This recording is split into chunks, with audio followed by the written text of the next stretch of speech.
नमस्कार शेतकरी मित्रांनो. तर आपण मुरघासाठी मका कशी पाहिजे यासाठी मी तुम्हाला आज माहिती देणार आहे.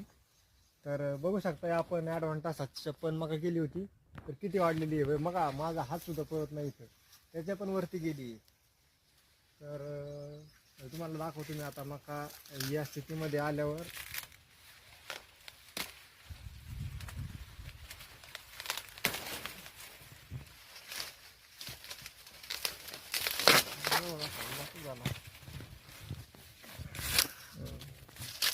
हे बघा आता मका चिकात आलेली आहे.